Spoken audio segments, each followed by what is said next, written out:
wish that Franklin D. Roosevelt had lived to see this day.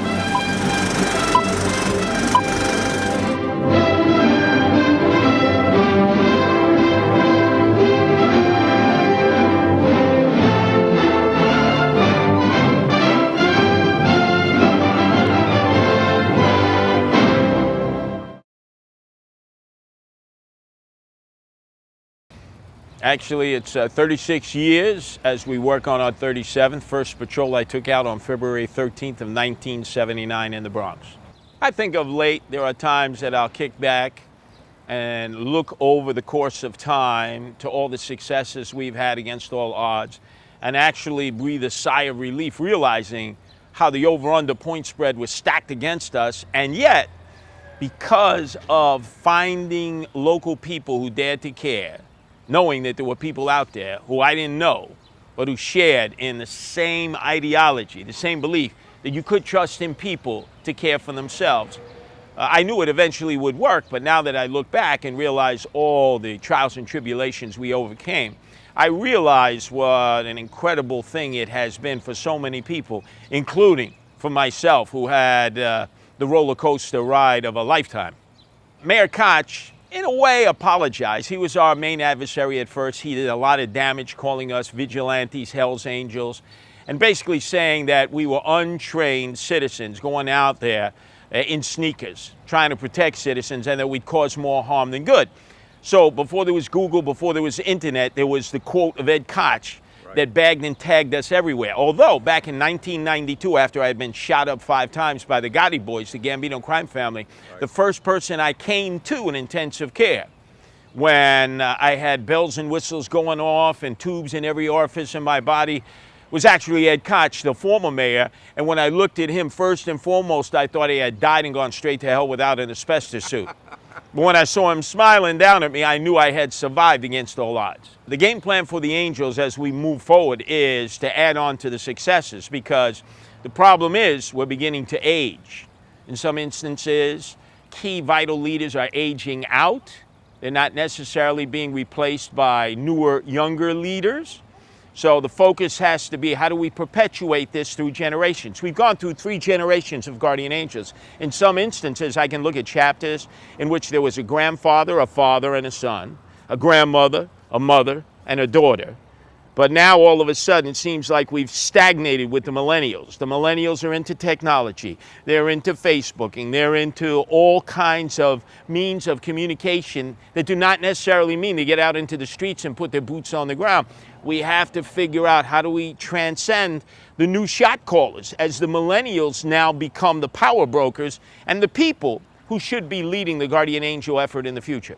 Because the guardian angel's average age has increased, whereas when I first started, it was 17 to 25. Now it's like 25 to 45. And there are some like me with gray hair. So when all of a sudden you're meeting with a police commissioner, or you're meeting with a mayor, or an elected official, or somebody who's heading a nonprofit that you want to partner up with, now you're meeting with a peer. So they're not looking at you as if you're immature, you're young, you have testosterone crashing through your cranium, maybe you're uneducated, you're a bit boorish. They're looking at you like, whoa, what high school did you go to? Really? I went there. What? Hey, I grew up near there. So now all of a sudden you have a lot of synergy. So it's easier to meet up in the suites and to gain credibility. The question is, in the streets, it still requires having young huckleberries, still having that time and energy to basically go out there and bust their shoes and do a lot of patrols. So you need the young adults because they have more freedom, more time available to them. The older you get, the more personal and professional responsibilities you have, and also you may have to take a Bengay bath after your patrol. Right.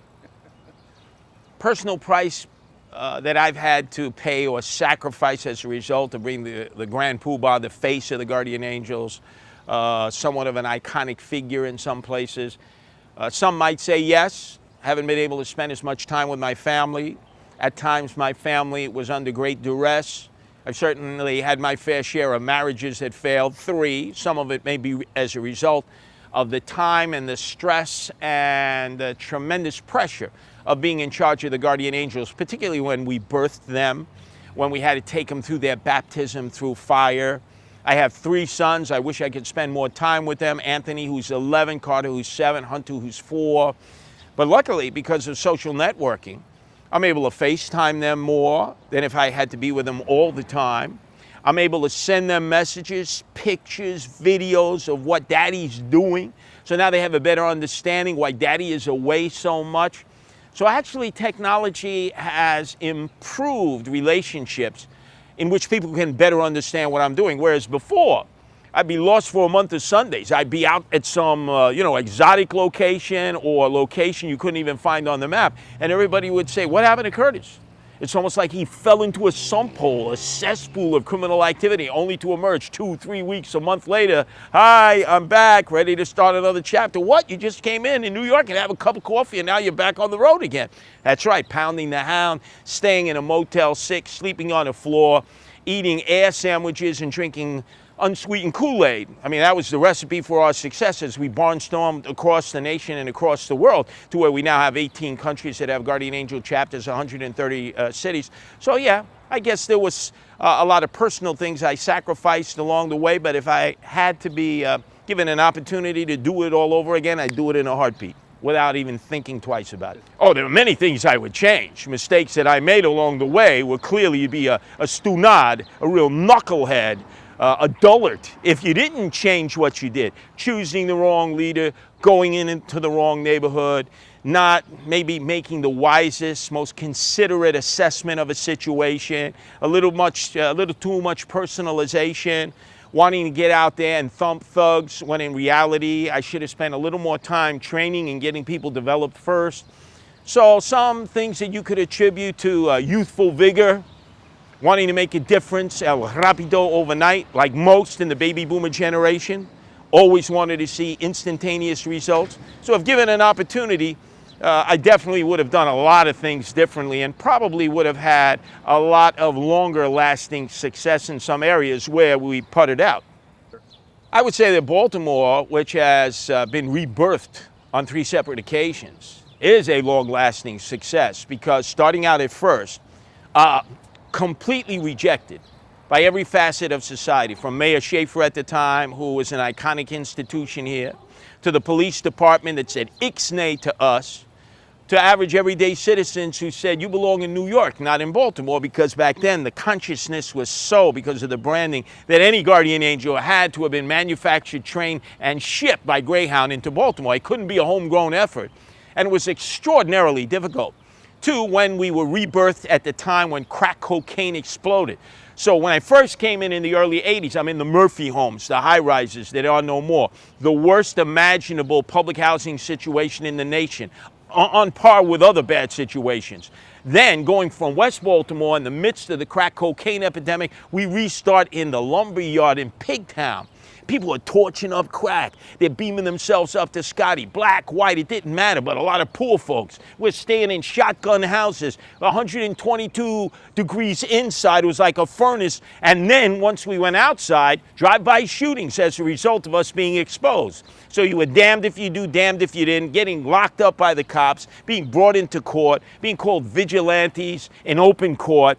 It was a very, very difficult time. And then when Marcus Dent came back, since he was part of that first wave and revived and resurrected the effort, now he brought more of a corporate mentality. Now some of the guardian angels who had originally gotten involved understood you have to be multifaceted. You have to multitask. It's not just putting boots in the ground, being macho maniacal and thumping thugs. There's a lot of other things. And they definitely got into the swing of things and they understood you had to develop partnerships. You couldn't do all the heavy lifting yourself. Partnerships with the police, partnerships with the community, and not just in terms of patrolling, getting involved in neighborhood cleanups, developing a Junior Guardian Angels program, doing the kind of things that I always envisioned we would do. But you can't do it until you have the credibility of a patrol. And that's the one good thing we had always established, whether it was in the early 80s in the Murphy homes in West Baltimore, during the crack cocaine epidemic in the lumberyard section and in Pigtown, and now here in the South End, with the reinvigoration and resurrection that Marcus Dent and the other leadership has given to the Baltimore Guardian Angels in this new century.